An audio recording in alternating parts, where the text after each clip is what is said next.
E naquele tempo se levantará Miguel, o grande príncipe, que se levanta pelos filhos do teu povo. E haverá um tempo de angústia, qual nunca houve, desde que houve nação até aquele tempo. Mas naquele tempo livrar-se-á ao teu povo todo aquele que se achar escrito no livro. E muitos dos que dormem no pó da terra ressuscitarão, uns para a vida eterna, e outros para vergonha e desprezo eterno. Os entendidos, pois, resplandecerão como o resplendor do firmamento, e os que a muitos ensinam a justiça refulgirão como as estrelas sempre eternamente.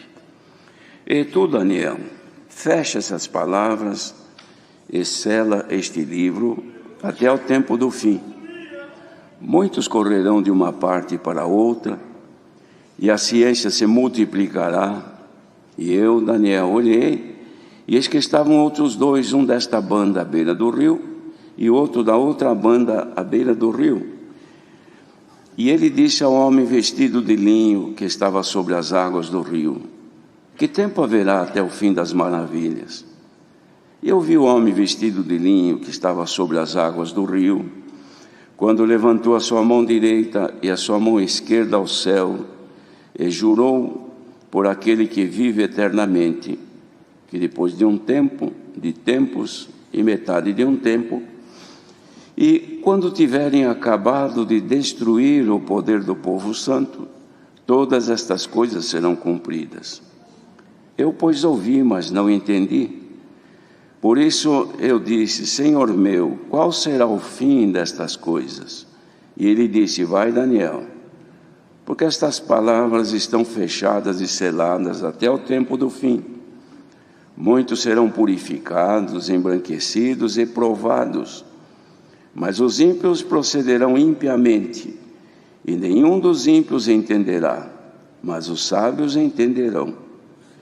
E desde o tempo em que o contínuo sacrifício for tirado e posta a abominação desoladora, haverá 1290 dias. Bem-aventurado o que espera e chega até 1335 dias.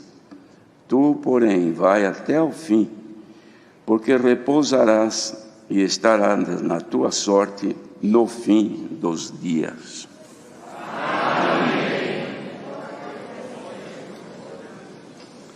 Queridos irmãos, este Daniel, que a Irmandade conhece, foi aquele jovem que foi dos transportados de Judá e foi levado para a Babilônia, mas foi um moço junto com mais os outros 3 jovens hebreus, foram fiéis ao Senhor, e na fidelidade e na consagração que mantiveram a Deus, puderam ser usados pelo Senhor para que o Senhor pudesse manifestar e revelar aquilo que haveria de acontecer ao longo da história da humanidade, neste mundo que nós vivemos.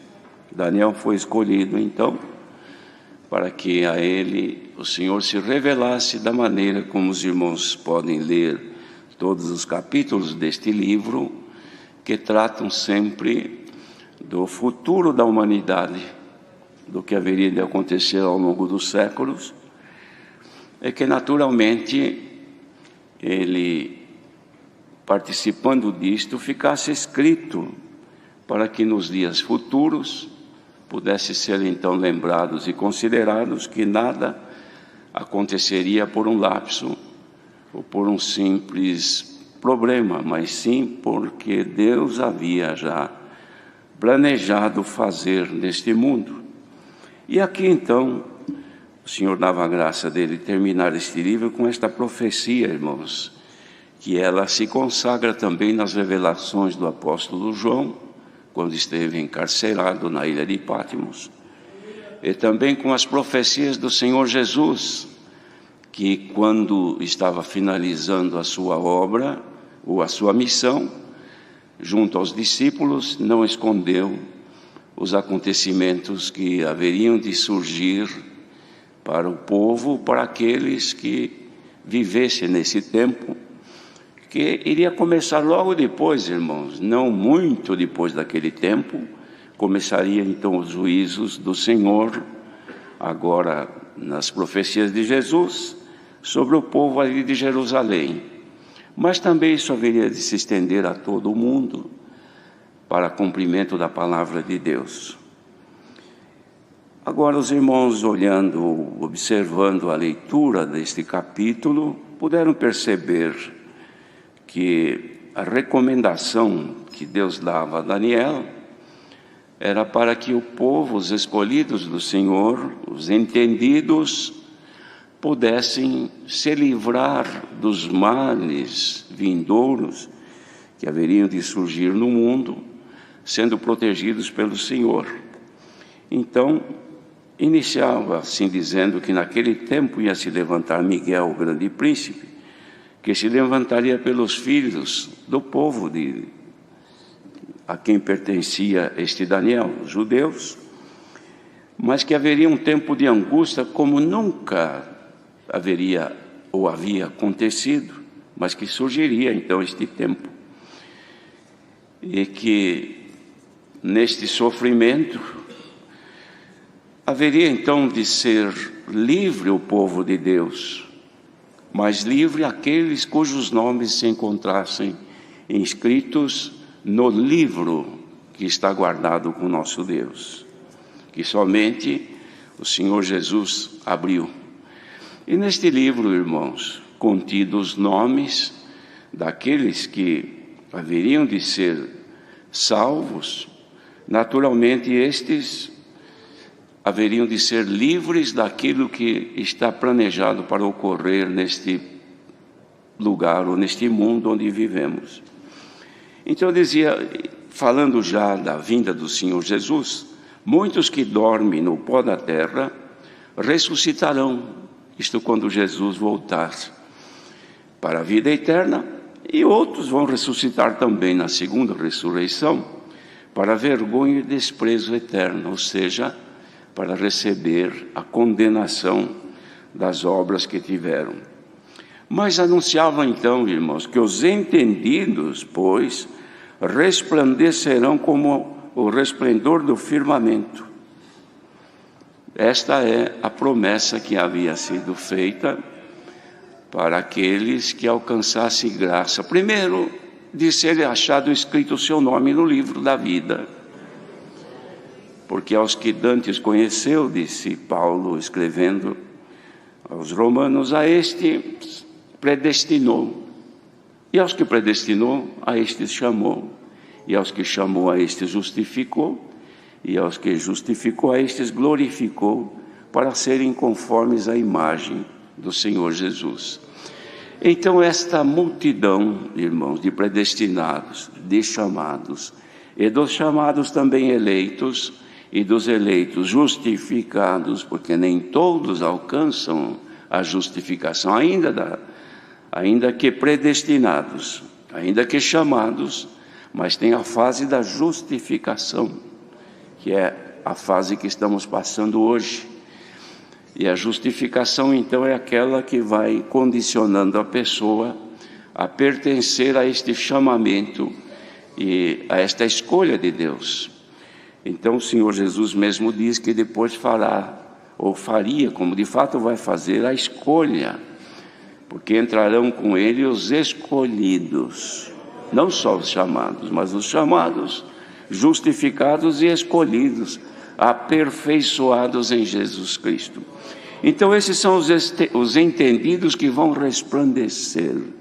Ora, o resplendor que vão manifestar estes entendidos não é o resplendor ou a glória humana pela posição da pessoa, pela vida da pessoa, pelo nome, pela tradição, pela escolaridade, a formação e assim por diante. Este resplendor é humano, só serve aqui na terra. Mas o resplendor que fala aqui é aquele que o adversário perdeu quando ele foi achado em iniquidade. Pois ele vivia entre as pedras afogueadas, era o querubim ungido e a glória estava sobre ele.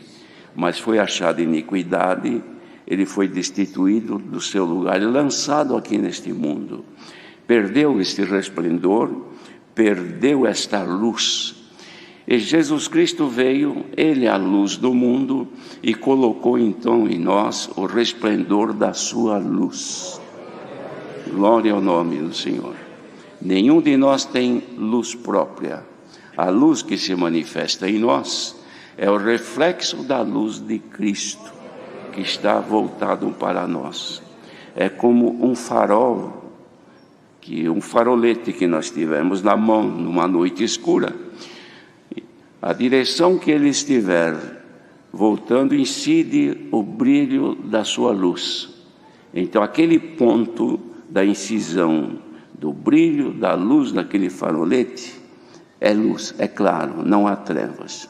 Se ele voltar para outro lado, aquele lugar fica em trevas e outro lugar vai brilhar.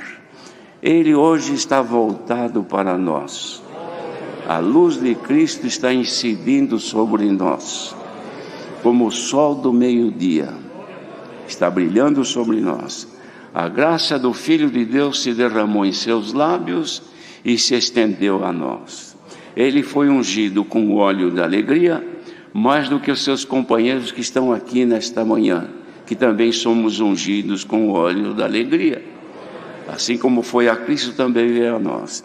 Então, irmãos, vamos crer pela fé que nós estamos fazendo de tudo para sermos entendidos. Ora, quem é que é entendido? É aquele que é instruído. Ninguém sem instrução pode entender alguma coisa. O entendimento de alguma coisa difícil aparece quando há o ensino, quando há o conhecimento. E Deus aos poucos vem revelando a graça e os mistérios para a nossa salvação e nos fazendo mais entendidos a cada dia, para que o resplendor da sua glória sobre nós seja tal qual é o firmamento. Então, num dia de noite, ou melhor, numa noite, onde não haja incidência da luz aqui da terra, num lugar distante, olhando para o universo, nós vemos a infinidade de luminares, todos que estão refletindo uma luz que não são deles própria, mas eles refletem a luz do sol, que brilha neles e aparece aqui para nós. Então, quem olha no universo, vê aquela multidão de estrelas, uma brilha mais do que a outra. Este é o universo que Deus criou. Também Jesus Cristo criou um universo onde a luz do sol, que é a luz dele, ele é o sol da justiça, brilha sobre nós. E cada um é um pequeno luminar neste mundo de trevas. O adversário quer de toda maneira apagar o brilho deste universo, que é a graça do Filho de Deus. Mas aqui o Senhor está dizendo que nós vamos refulgir como as estrelas sempre e eternamente. Para as estrelas que se vê, irmãos, está escrito que tudo isso vai se acabar. Vão cair, vão desaparecer no fim de tudo isto que está escrito. Mas aqui, este brilho nessas estrelinhas que estão aqui nesta manhã diante do Senhor, recebendo o brilho do sol da justiça, este brilho, esta luz vai refulgir sempre e eternamente. Só não vai refulgir sobre aqueles em cuja luz ela se apagou, porque perderam a luz, perderam o Espírito Santo. E isto vai acontecer, como já vem acontecendo, por se multiplicar a iniquidade, o amor de muitos esfriará, disse o Senhor Jesus. E a iniquidade se multiplicando no mundo, e se atingir alguns dos iluminados, vai, irmãos, obscurecendo a luz que a pessoa tem. É como, por exemplo, pegar um farol de um carro quando ele andou na lama, e o barro se espalhou e cobriu. O motorista de dia não vê necessidade, mas quando chega à noite, que ele acende os seus faróis, não tem luz. Por que que não tem? Porque a sujeira pelo caminho que ele andou encobriu o reflexo da luz do seu farol. Dependendo do nosso caminho, dos lugares que andarmos, da vida que nós tivermos, Isto pode, irmãos, embaraçar e encobrir o reflexo da luz que nós recebemos do alto e nós ficamos em trevas. Mas Deus manda sempre a palavra para limpar o nosso caminho, limpar a nossa mente, limpar a nossa consciência e fazer com que o brilho do sol da justiça continue brilhando e incidindo sobre cada um de nós. Glória ao nome do Senhor. Mas dizia, e tu, Daniel, fecha estas palavras porque estão seladas e vai até o fim do tempo. E nessa situação, quando estiver próximo do fim dos tempos, muitos correrão de uma parte para a outra e a ciência se multiplicará. Vamos considerar esta profecia os dias de hoje? Daniel fecha essas palavras e sela este livro. Deixa isso aqui guardado em segredo, até ao tempo do fim. Quando será esse tempo do fim? Quando muita gente correr de um lado para outro e a ciência se multiplicar. Será que não está acontecendo isto hoje? Os irmãos que leem, que conhecem um pouco das histórias da humanidade, podem descrever ou podem explicar se em algum tempo houve uma multiplicação científica tal qual hoje existe.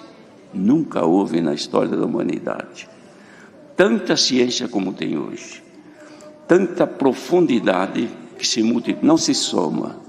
A ciência e o conhecimento humano não se somam, se multiplicam, cresce assustadoramente, tanto que o ser humano não tem capacidade de acompanhar a evolução científica.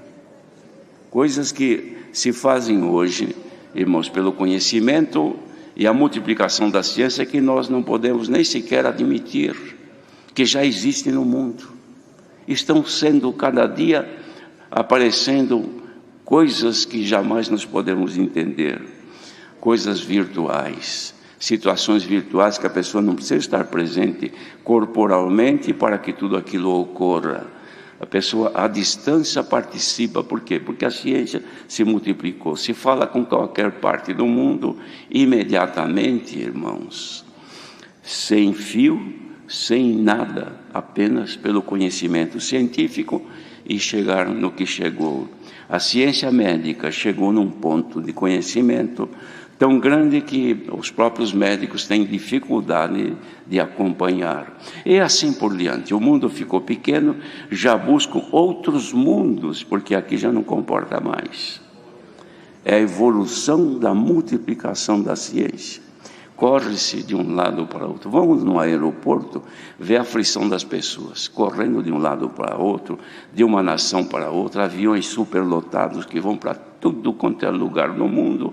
Nos céus, quem passa durante o dia de avião na Europa, durante o dia se vê riscos nos céus, no universo, de aviões que cruzam de norte a sul, de leste a oeste, e não batem um no outro, irmãos. É aquele movimento terreno, é terrível, é gente que se move de uma parte para a outra, correndo desesperado, todo mundo querendo alguma coisa que não alcança, alguma coisa que não tem. E Deus fez esta graça maravilhosa e nós não buscamos, ela veio a nós. Bendito seja o Senhor. E Daniel, então, olhando, irmãos, vendo toda essa profecia, tinha um homem vestido de linho que estava sobre as águas do rio e perguntou assim: que tempo haverá até o fim dessas maravilhas? Quando é que vai acontecer isso? E este homem vestido de linho que estava sobre as águas levantou as duas mãos para cima e disse assim, jurou por aquele que vive eternamente, que depois de um tempo, de metade de um tempo ou de tempos, e assim por diante, haveria de começar então a acontecer estas coisas. E disse assim: e depois então, quando tiverem acabado de destruir o poder do povo santo, então todas estas coisas serão cumpridas. Quando tiverem acabado de destruir o poder do povo santo. Qual é o poder do povo santo? É o poder econômico? Poder político? O poder da amizade e do conhecimento, o poder da sabedoria científica? Não, irmãos. Isto é do homem. Isto é o poder da força terrena. O poder do povo santo é o Espírito Santo que está em nós. Este é o nosso poder. Somos revestidos do poder do Espírito Santo. Mas vai acabar. Porque já começou a acabar, porque diz assim, quando tiver acabado de destruir o poder do povo santo, então já começou a guerra para destruir o poder do povo santo.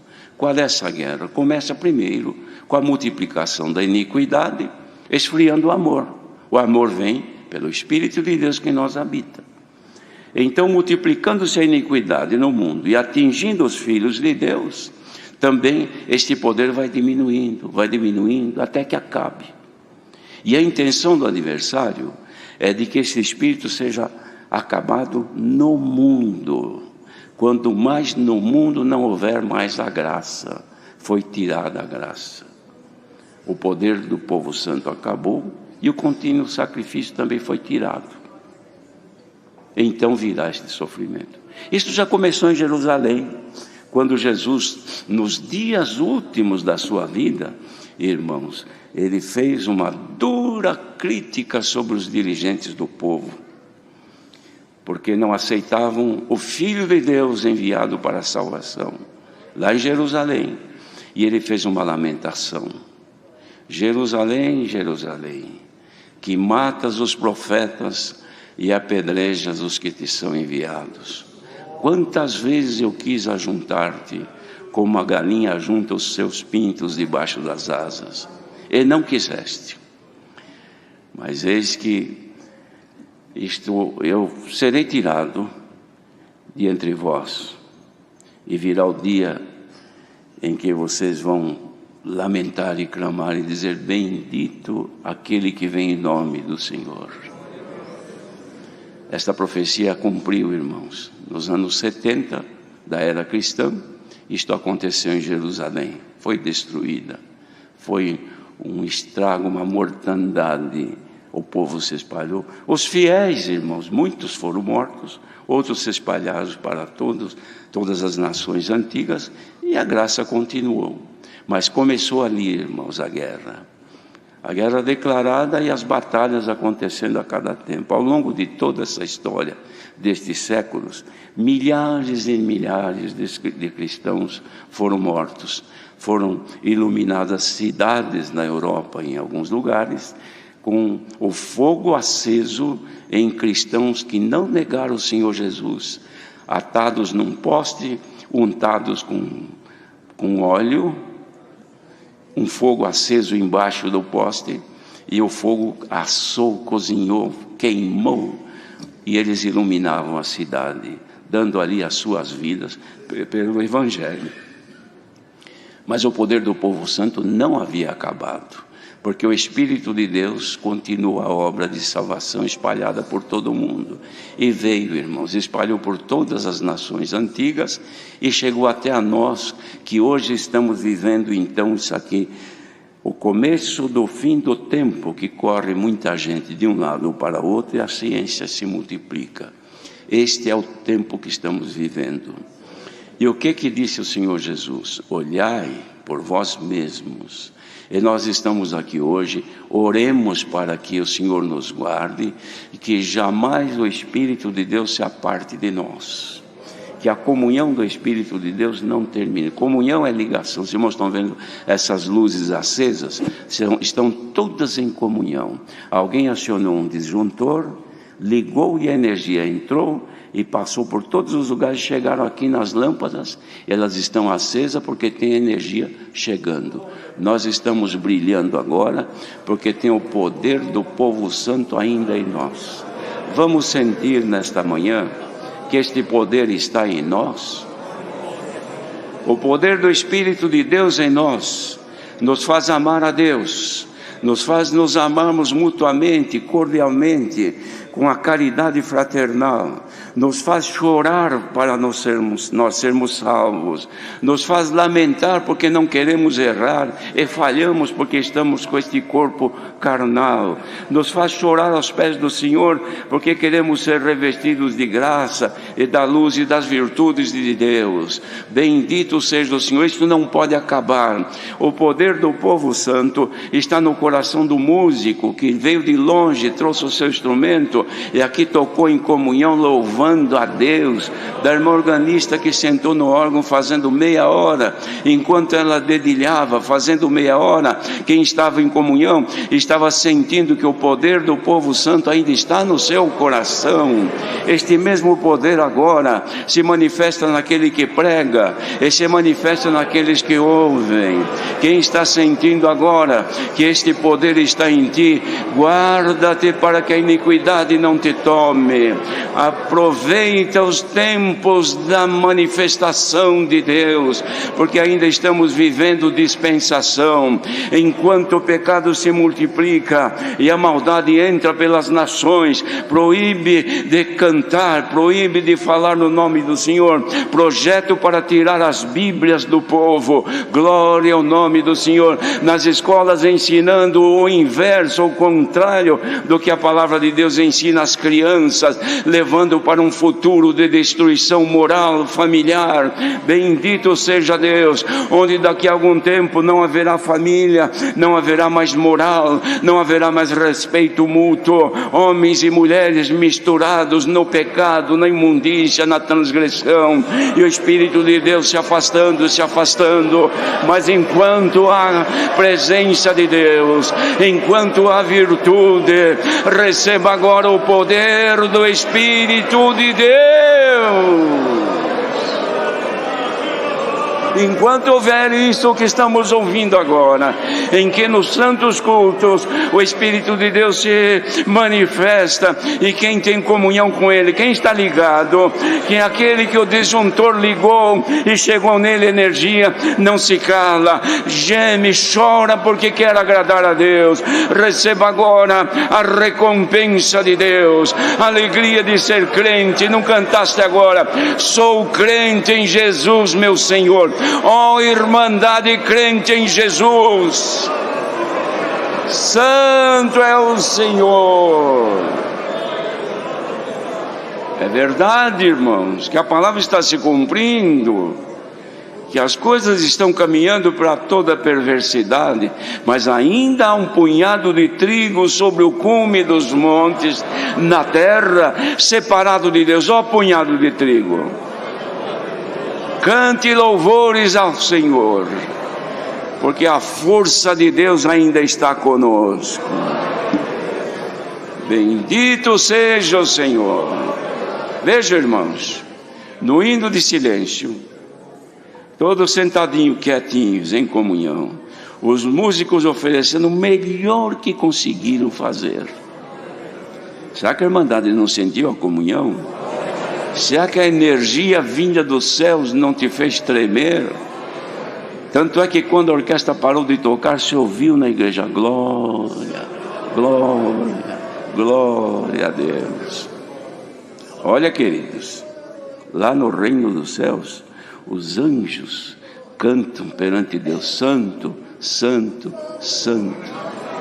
Será que não dá para subir daqui deste punhado de santos de Deus um louvor à majestade de Deus e dizer: santo, santo tu és, Senhor, nós te amamos? Irmãs, dá para declarar o vosso amor para com o Senhor? Servos de Deus, servas de Deus, declaremos agora ao Senhor: Senhor, nós não somente te amamos, nós te adoramos em espírito e em verdade.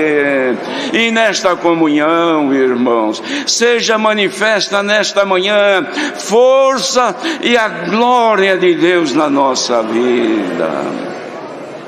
Então, chorar pelas angústias e aflições que rodeiam a nossa vida, Paulo escreveu aos de Tessalônica que ainda que este corpo se corrompa, contudo nosso interior se renova a cada dia. Ainda que a gente olhe e vê que as aflições desse tempo presente estão nos corroendo, mas não é para comparar com a glória que em nós há de ser revelada. Olha, irmãos, esta glória há de ser revelada, mas Ele podia revelar um pouquinho para nós nesta manhã. Mandar de aceita e haja uma revelação de um pouquinho da glória de Deus nesta manhã. Santo é o Senhor. Que Deus, na sua infinita bondade, derrame sobre nós aquilo que viemos buscar nesta manhã. Deus seja louvado.